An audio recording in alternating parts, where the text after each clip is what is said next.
കണ്ണൂർ പേരാവൂർ കല്ലേരി മലയിൽ KSRTC ബസ്സുകൾ കൂട്ടിയിടിച്ച് നിരവധി പേർക്ക് പരിക്കേറ്റു. മാനന്തവാടിയിൽ നിന്ന് പയ്യന്നൂരിലേക്ക് പോയ ബസ്സും ഇരിട്ടിയിൽ നിന്ന് മാനന്തവാടിയിലേക്ക് വരികയായിരുന്ന ബസ്സും തമ്മിലാണ് കൂട്ടിയിടിച്ചത്. ഫെലിക്സ് പുളിക്കൽ വിവരങ്ങളായിട്ട്. ഫെലിക്സ്, ഇന്ന് വയനാട്ടിൽ ഇതേപോലെ ഒരു KSRTC അപകടത്തിൽപ്പെട്ടിരുന്നു. ഇത് അപകടം ഗുരുതരമാണോ? പരിക്കേറ്റവരുടെ സ്ഥിതി എങ്ങനെ? ദിവസം അല്പം മുമ്പാണ് ഈ അപകടം സംഭവിച്ചത്. അതായത് ഇത് ചുരം ഇറങ്ങി വരുന്ന, അതായത് വയനാട്ടിൽ നിന്നും ചുരം ഇറങ്ങി കണ്ണൂർ പയ്യന്നൂരിലേക്ക് വരുന്നതായിരുന്ന ബസ്സും ഒപ്പം തന്നെ ഇവിടെ നിന്നും ഇരിട്ടിയിൽ നിന്നും മാനന്തവാടിയിലേക്ക് പോവുകയായിരുന്ന KSRTC ബസ്സും തമ്മിലാണ് കൂട്ടിയിടിച്ചത്. ഇത് കല്ലേരി മല പെട്രോൾ പമ്പിന് സമീപത്ത് വെച്ചാണ് ഈ അപകടം സംഭവിച്ചത്.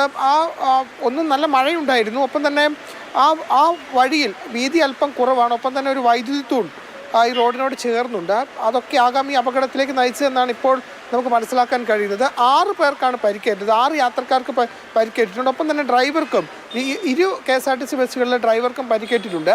അതിൽ ഒരു ഡ്രൈവറുടെ പരിക്ക് അല്പം ഗുരുതരം എന്നതൊഴിച്ചാൽ മറ്റ് പരിക്കുകളൊന്നും തന്നെ, ആരുടെയും പരിക്കുകളൊന്നും തന്നെ ഗുരുതരമല്ല എന്നതാണ് നമുക്ക് മനസ്സിലാക്കാൻ കഴിയുന്നത്. ഈ പരിക്കേറ്റവരൊക്കെ തന്നെ പേരാവൂരിലെ താലൂക്ക് ആശുപത്രിയിൽ പ്രവേശിപ്പിച്ചിട്ടുണ്ട്.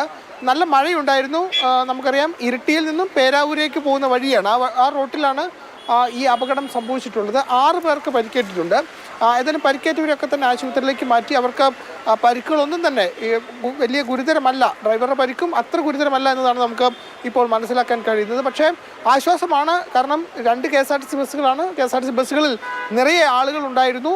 ഏതായാലും ഈ സൈഡ് കൊടുക്കുന്ന സമയത്ത് ഒരുപക്ഷെ തെന്നി മാറി കൂട്ടിയിടിച്ചതാകാം എന്നാണ് മനസ്സിലാക്കാൻ സാധിക്കുന്നത്. ഏതായാലും ഒരു KSRTC ബസ് മറ്റൊരു KSRTC ബസ്സിൽ ഇടിച്ച ശേഷം സമീപത്തെ ഒരു മരത്തിലിടിച്ചാണ് നിർത്തിയത്.